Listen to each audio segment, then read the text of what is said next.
Like that. And then COVID happened, right? Which, everyone expected. Everyone had that on their bingo card for 2020. And interest rates dropped down to the twos. Barry, weren't even 15-year rates in the ones at one point? Yeah. And, in all those cases, if you get close to the twos, the ones you can pay points and get it down lower. So it was definitely there. It was wild. So twos, 2.5, threes, all these different things. And then, rates steadily started going back up. And then it was like at 4, and 4 seemed like, wow, rates are already at 4. Still, I thought they were at 2, right? Then rates got to 5. It was like, whoa, we're at 5%. Now, for some of you, didn't it seem like rates just went up to 5% overnight? They went from like 2 to 5 overnight, right? Well, now we're at 6% for the first time since 2008. So for those of you that are not good at math, that's 14 years. Okay. So for the first time, 14 years, rates at 6%. Now, I want you to be honest with me. When I tell you rates are at 6%, how many of you does that cause a concern for? Be honest. So I have one person telling the truth, probably 2 people telling the truth, and probably 20 liars. Very, very worried about. How do I know? Because when rates were at 4%, people were like, oh my God, rates are at 4%. No one's going to buy now. Everyone thinks the market's going to crash. That was at 4. Then at 5%, I was hearing all this stuff from a lot of agents about, well, yeah, I can't get any buyers to put in offers. It's at 5%. They're priced out of the property. Look at the homes are staying in the market longer because of interest rates. Now it's at 6%. Okay. So I want you to write this down. This is vitally important in terms of what's going on with the interest rates at 6%. This is not a negative. Okay, this is not a negative. What this is, and I want you to write this in all caps, underline it, highlight it, however you want to do it, a window of opportunity. This is not a negative. This is a window of opportunity. Now, as Neil mentioned earlier today, the term is window of opportunity. It's not a down market, a buyer's market, a seller's market. It's not, a great time to get a deal. It's not this. It's a window of opportunity. Now, I say that, Neil says that, and then the question is like, okay, great, yeah, window of opportunity. Well, what does that mean? Why? Why is a 6% interest rate a window of opportunity? Okay, so that's what we're going to talk about today. Because this is the stuff you need to talk about with your clients. Now, who here, and again, do it, be honest with me, at 6% interest rates thinks that, well, that's gonna scare away all the buyers? Anyone have a thought on that? 6% interest rate is going to scare away the buyers, right? So here's the thing. 6% interest rate will scare away some buyers, yes or no? Be honest. It's going to scare away some buyers. Yes. Yes. So do you want to know who that's good for? Us. Yes, and? Sellers. Buyers. Buyers. They're not scared.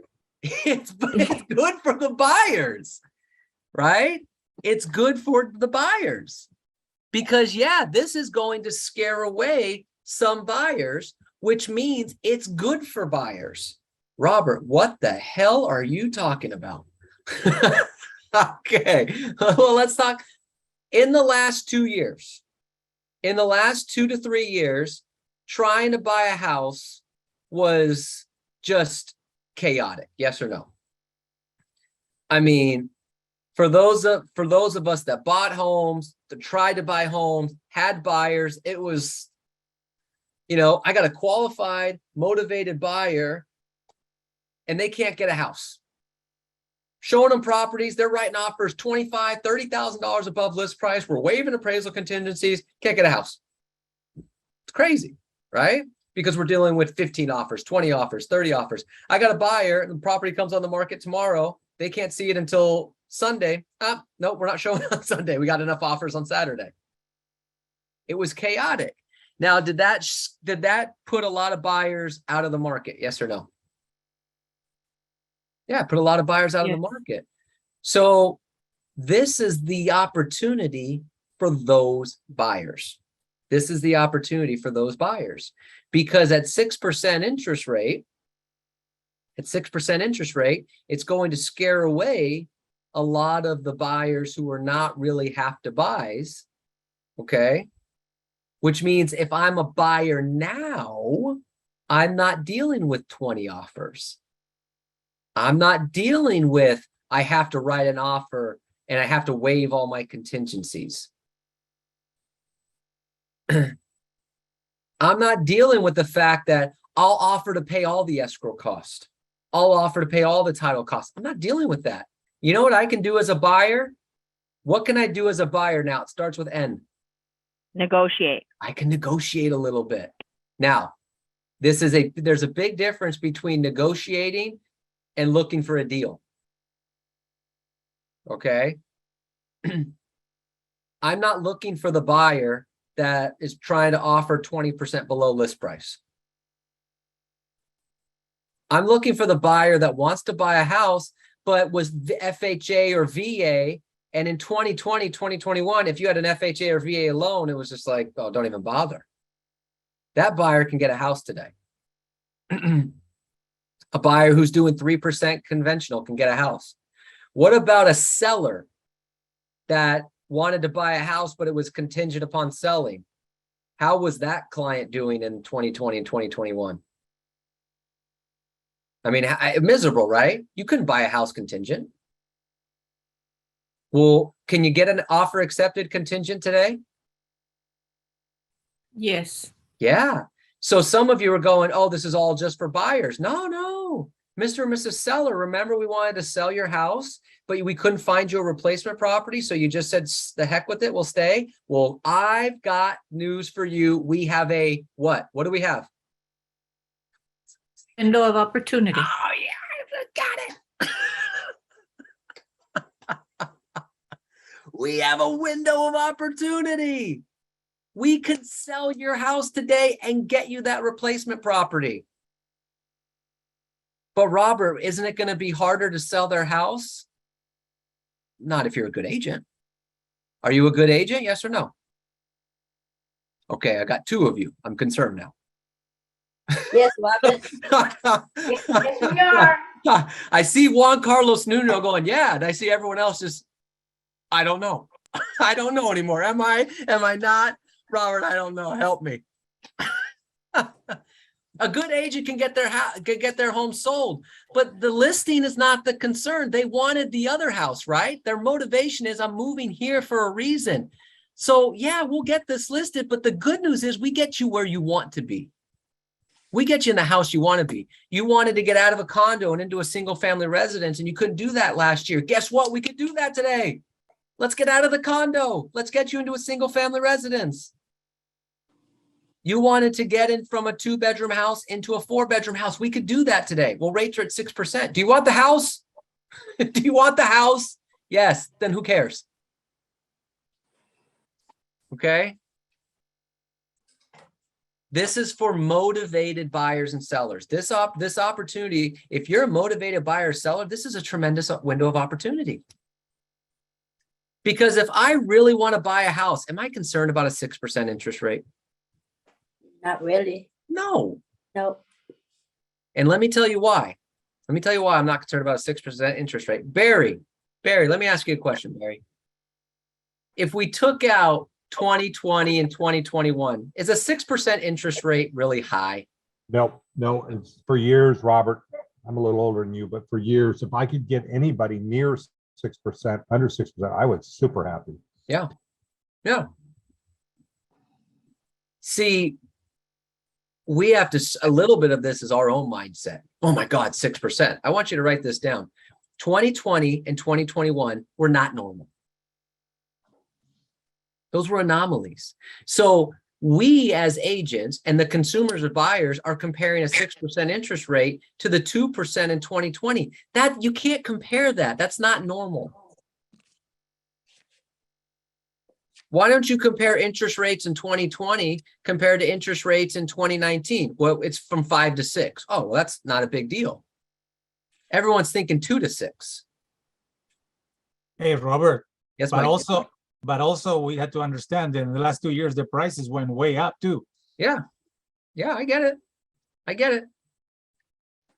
But for a motivated buyer, they're going to buy a house. This is a window of opportunity for them. For the non-motivated buyer, they're going to look at it. Prices are still too high. Interest rates are too high. Market's going to crash, all that stuff. Here's what I want you to write down. If they say the market's going to crash, let them go. Let them go. Because no matter how good you handle that objection, they're not going to do anything. They're just not going to do it. Okay. Well, I want to wait for interest rates to come down. Let them go. Okay, fine. So here, if you really want to have some fun, with a buyer like that. Okay, so you want to wait for interest rates to come down. Yes. Okay, I'm curious. Why didn't you buy a house in the last 2 years? I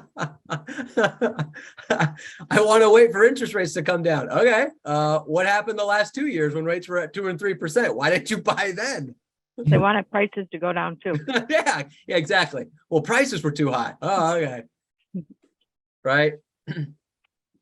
What do I always, for those of you that have been around me for a while, what do I always say about waiters? What will waiters do? Was it? No. Waiters will always wait. There it is. Wait forever. Waiters will wait forever. Right? Waiters will wait forever. Well, I want to wait for interest rates to go down. Well, why didn't you buy in the last 2 years? Because I was waiting for prices to go down.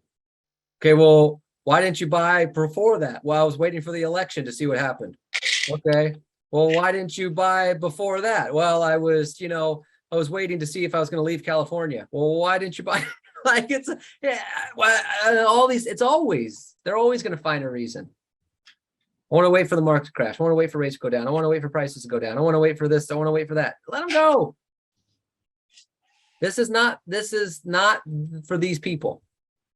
So here's an idea I wrote down. I want you to go to all of your leads that got pre-approved over the last 3 years. Okay, find every lead that got pre-approved over the last 3 years. I don't want you to find every buyer lead in the last 3 years. I just want you to find the ones that are pre-approved. Why do I only want you to find the ones that are pre-approved?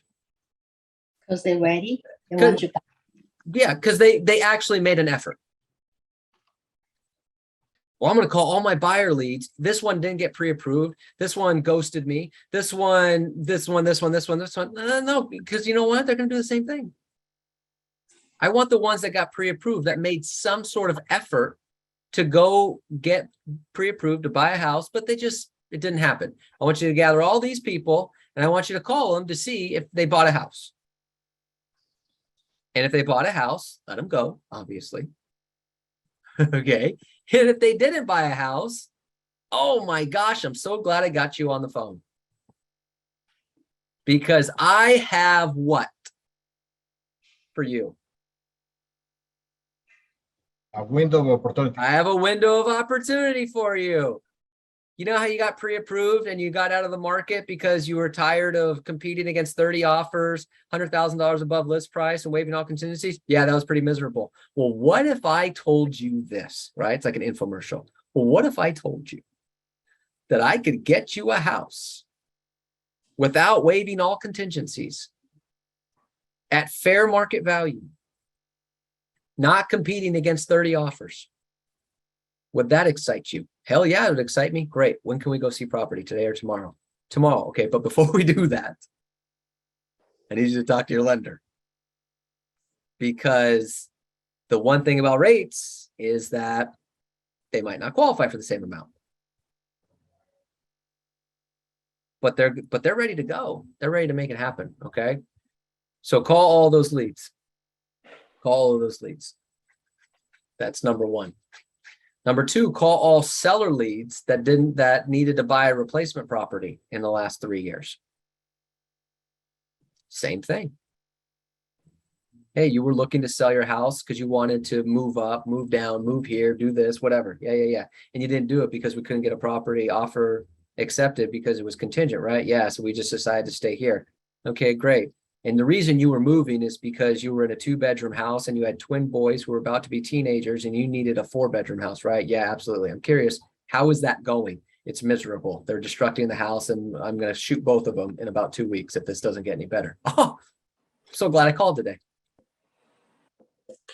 Because I have a window of opportunity for you to get this house sold. What if I could tell you that I could get you that 4-bedroom house and I could get your boys their own room so you don't have to shoot them? Wouldn't that be nice? That would be nice. Great. Let's get together for 15 minutes to talk about it. That seller now has a chance to sell their house and buy a replacement property. Okay. So we need to get in touch with all those leads. All right. Vitally important. FHA, VA, any FHA buyers, VA buyers that just quit, didn't want to buy, or let's be honest, those FHA and VA buyers that you left, that you didn't follow up on because you're like, I'm not showing an FHA buyer in 2021. Call them. Opportunity. Now, but I want to take a second here. This is important because I mentioned earlier, there's a difference between negotiating and looking for a deal. In today's market, can you negotiate a little bit if you're a buyer? Yes. But let's be honest. Can you really get like 10, 15% below list price? No. I don't know about 10, but you can definitely make lower offers. Yeah. You could definitely make lower offers, but not 10, not 15. So the buyer that says, oh, great. Well, yeah, this is great. I'm looking for a deal. Well, hold on. Just because you can negotiate doesn't mean it's a deal market. Doesn't mean it's a buyer's market per se. Okay, so you have to understand the difference. I don't want you now taking out buyers, writing offers 10, 15% below list price. To Armin's point, yeah, you can offer below list price. Sure. 10, 15%? I don't know about that, right? But you know that's what they're going to be looking for because they're thinking that's what they're thinking.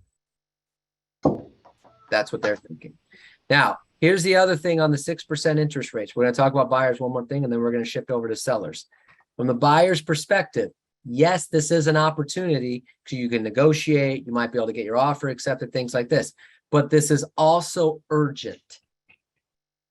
It's also urgent.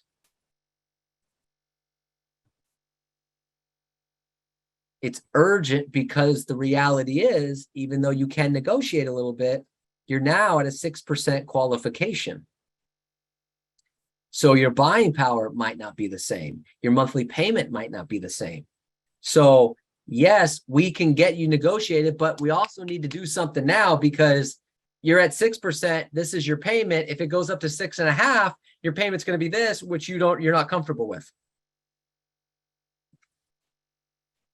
Okay. So it's an opportunity, but we got to do it now. We got to do it now.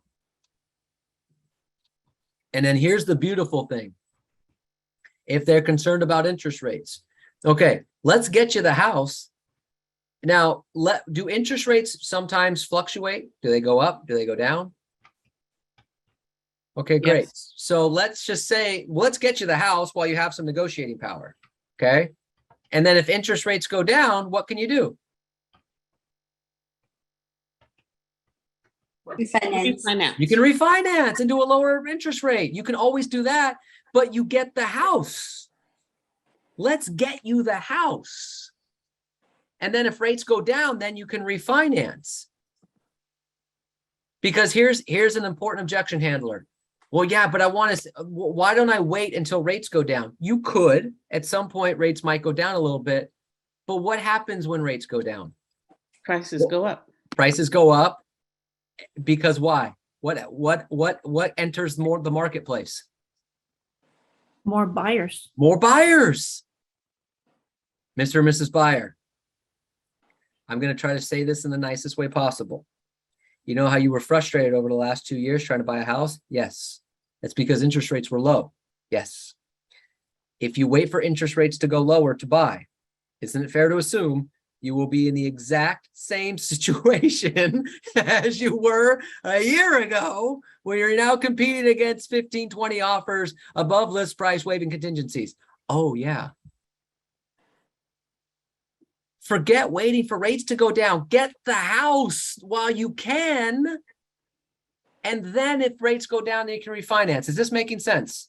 Yes. Yes. Okay. But plus builds equity. Most people don't talk about that. That's the thing. And that's what I was going to mention next, Lisa. Thank you.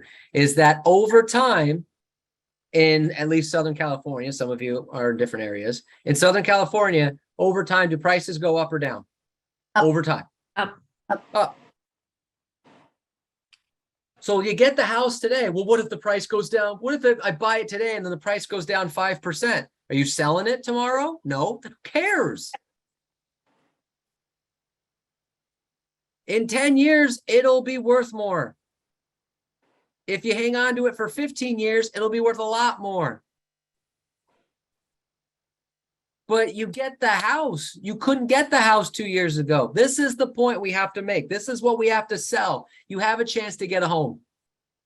If you're a first-time buyer, if you're trying to get into a better house, you have a chance to get that. Robert, I want to live by the beach. Now's your chance.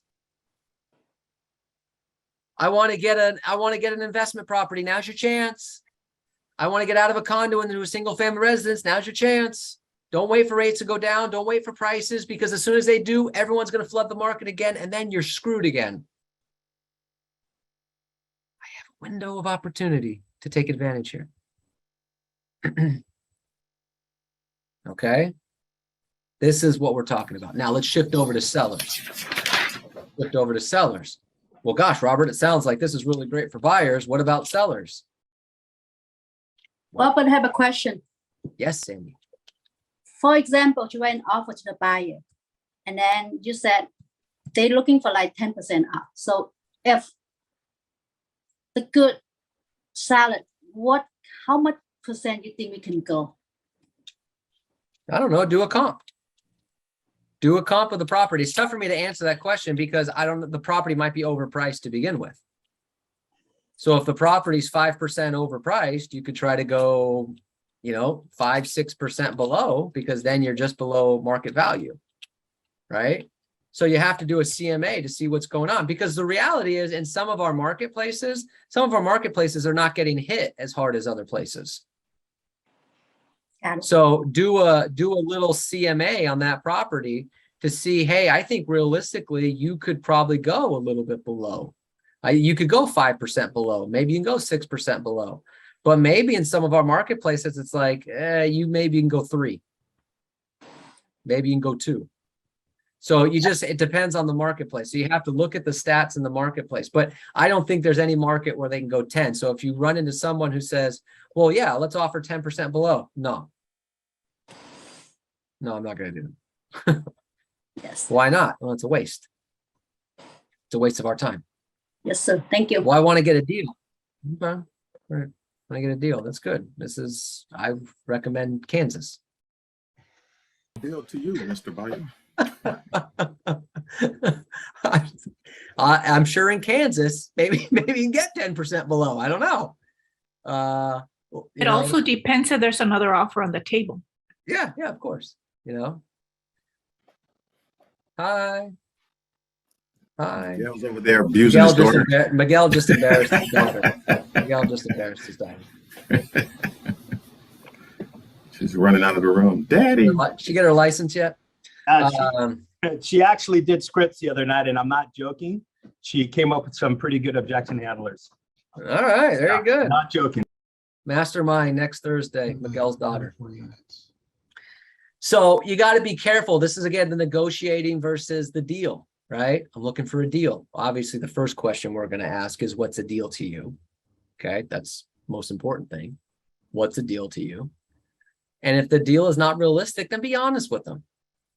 Well, I thought you said that I had a negotiating power. Yes, you did. And let me apologize because maybe I didn't explain that very well. That's probably on me, Mr. and Mrs. Buyer. You have some negotiating, but it's not deal negotiating. It's negotiating to get the house, not deal negotiating to flip the house. Okay. This is two different types of negotiating. That's on me. My bad. I should have explained that better. Do you see how I'm not calling them stupid or things like that? I'm taking ownership. This is sales.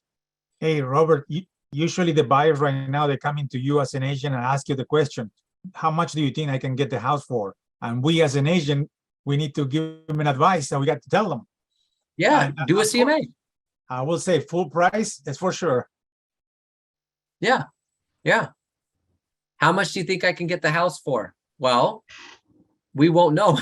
We won't know until you start writing offers. Okay. We won't know until you start writing offers.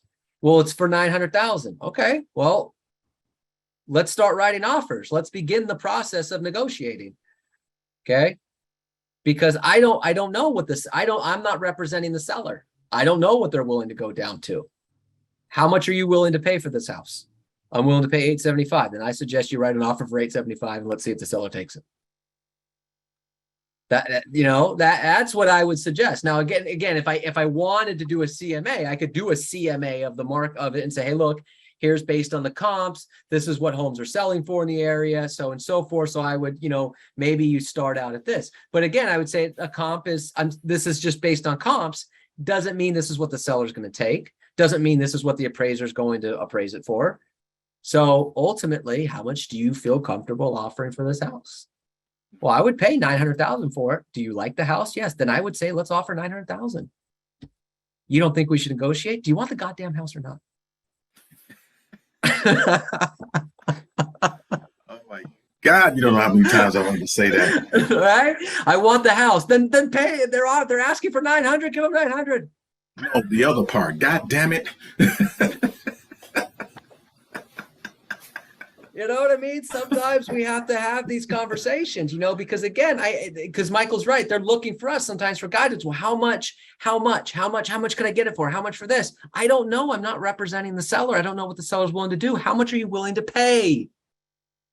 How much are you willing to pay for this house? I'm willing to pay this. Then offer that. Okay. Or if you want to, we can maybe go a little bit below what you're willing to pay and see what the seller says. All right. But we have to, none of it matters, Mr. and Mrs. Buyer, if we don't open up the negotiation process. If we don't get an offer written, if we don't get something in front of the seller, if we don't get a counter, if I'm not talking to the agent, they're not talking, if none of this is in motion, then it doesn't matter. Okay. What are you willing to pay? I think that's a good amount. Let's write up an offer. Okay. That's what it's about here. We got to get them to write up the offers. Okay. Because again, the longer you wait, you just don't know. Someone else is going to swoop in. Okay. And then we're going to go to the next house and the next house. Got to get in the game. Okay. Now going over to sellers. Good point, Michael. Thank you for bringing that up. Going over to the sellers. Well, Robert, we're talking a lot about buyers here. There seems to be a great window of opportunity for buyers. What about sellers? Well,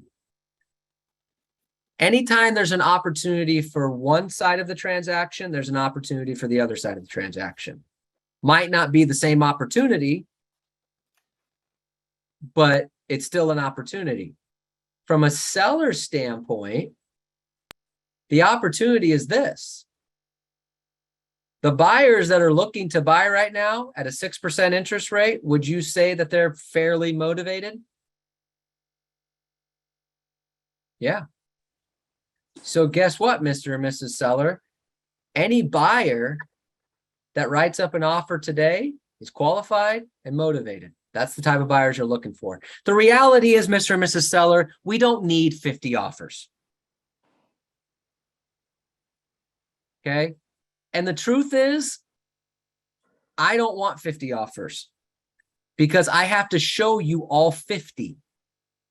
Would you like me to sit here and present you 50 offers from a variety of different price points, from a variety of different buyers and a variety of different agents? No, I don't want you to do that. Great. We just need buyers to pay your price. Okay. Realistically, we need 2 buyers. That's what we need. Okay. So pricing is important, but we're going to be dealing with qualified, motivated people that want to buy a house right now. That's one opportunity. No looky-loos. You don't have the looky-loos right now. Now, here's the other opportunity you have right now. Okay.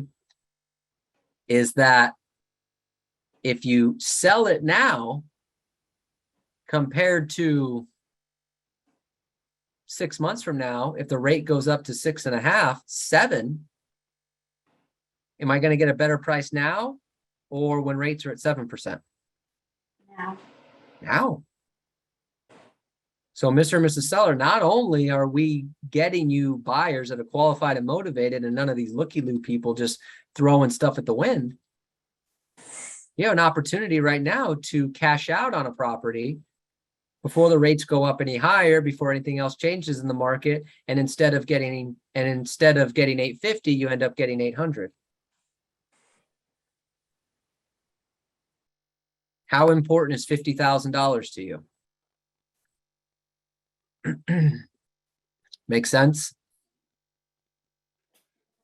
Okay, good. Good. Questions on anything we've talked about so far?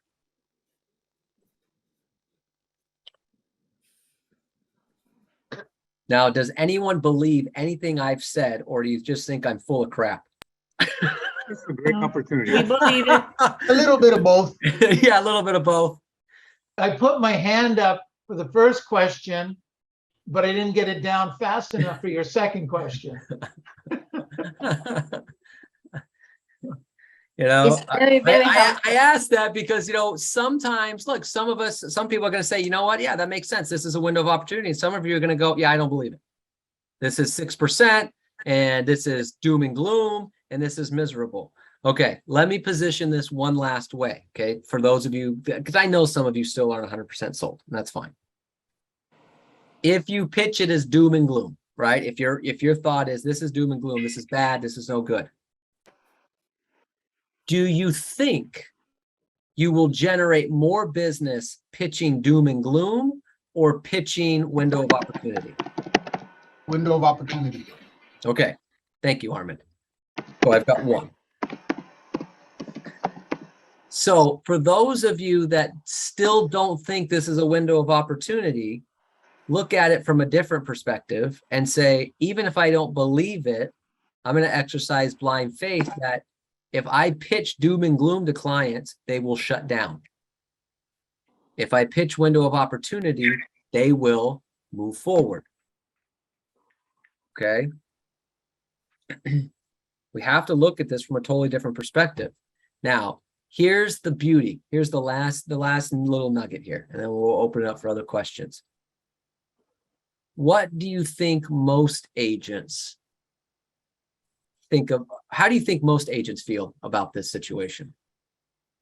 Negative. Doom and gloom. Doom and gloom, negative, done, quitting. And this news came out in September when we're getting towards the fourth quarter when a lot of agents are going to quit anyways. So you can either go with the masses of doom and gloom, this is negative, sky is falling, we're all screwed, or you can do the 180 and say, no, Mr. and Mrs. Client, don't listen to that agent. This is a window of opportunity. People are looking for hope. Remember what I talked about Wednesday, right? Hope. Buyers are looking for hope. People are looking for hope in terms of buying and selling their house. And most real estate agents and most people in the media and most articles you read online give no hope.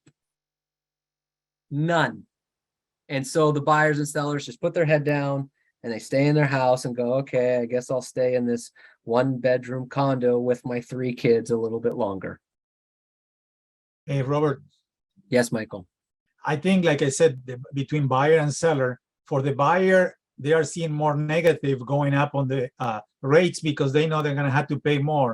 When Yeah. I finding out about the sellers, we tell them, like you just said right now, hey, Mr. Seller, if we wait and the rates goes up to 6.5 or 7, and instead of 850, you get 800.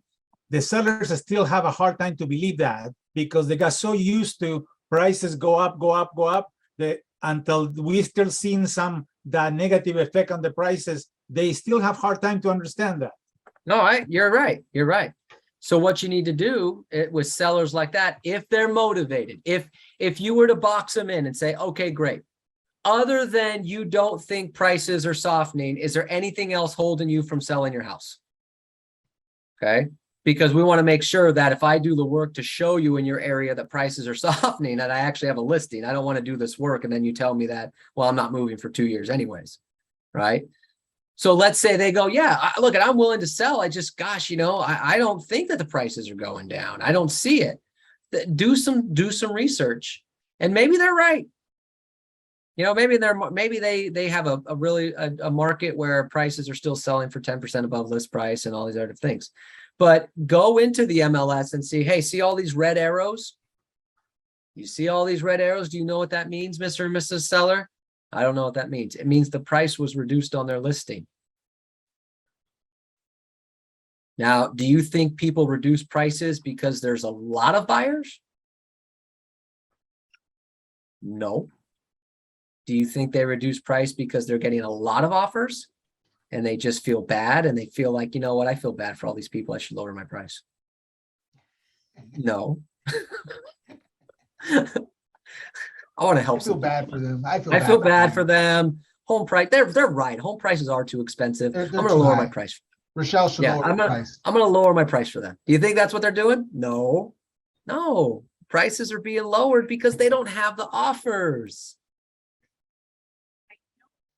So if they don't have offers today, when this house was listed and rates were at 5%, what do you think is going to happen when a house is listed with rates at 6%?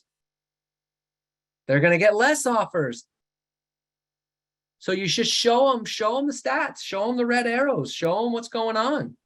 Okay. Go to InfoSparks. We did, God, what was the city? I did this with an agent the other day, and it was for the first time in 3 or 4 years, if you looked at InfoSparks, God, I can't remember the city, but it was in our marketplace. For the first time in 4 years, the average home sold below list price. It was the first time in 4 years. And that's not the only market that's happened. Okay.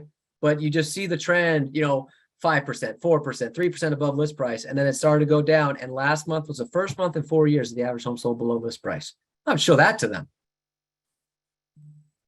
People are not bidding up on properties anymore. Do you want to get the most amount of money for your home? Yes. Then we should probably do it today. Hey, Robert, you know who's suffering the most? Like the 2 bedrooms, 1 bathroom, fix-it-uppers next to the freeway. Those properties they were selling now, they are having a hard time. Yeah. No, you're 100% right. You are 100% right. You're 100% right. So you go to those people and say, hey, do you still need to move? Yeah, well, it's not going to get any easier.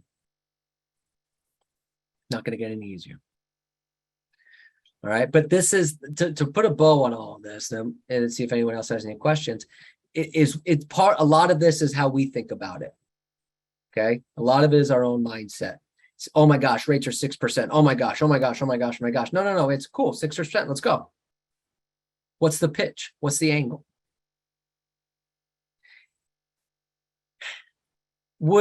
Okay. So and then we'll wrap up with this. For those of you that have been around, say, Neil for, I don't know, an extended period of time, and rates have gone up and rates have gone down, and there's been pandemics and non-pandemics and all these other different things. You ever notice he always finds the positive angle to everything?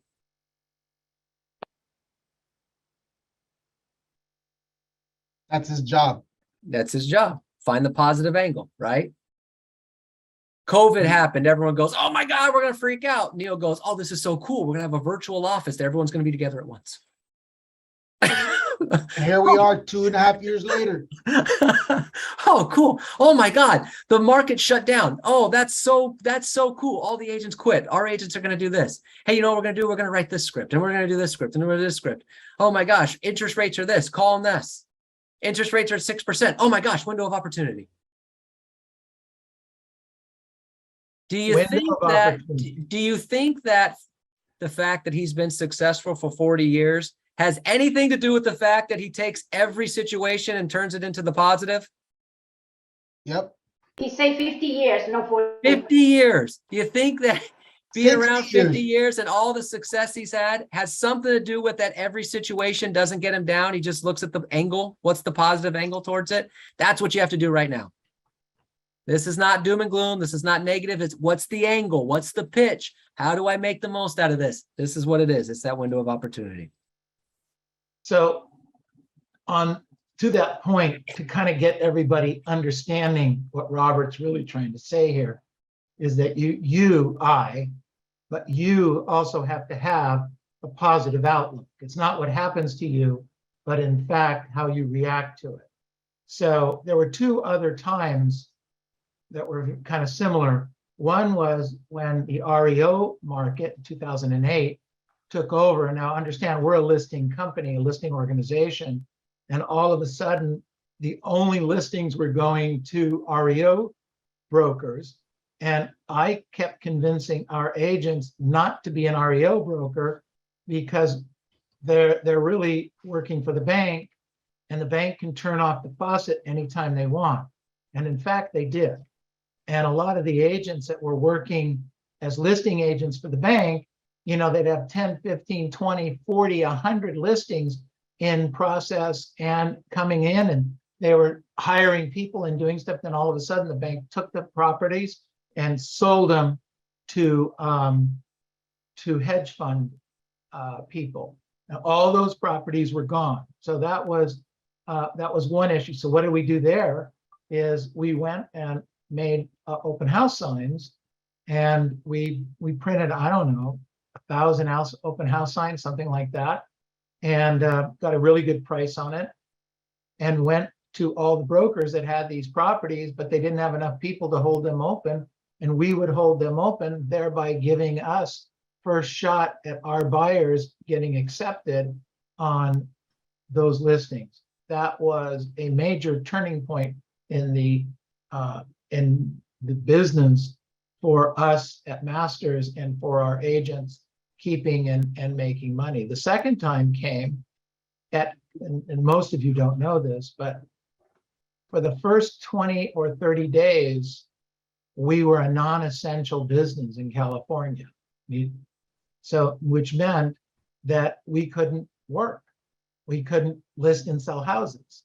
And we fought very, very hard to become an essential business. But during that time, I was having the agents go out and list and sell properties because we had to make money.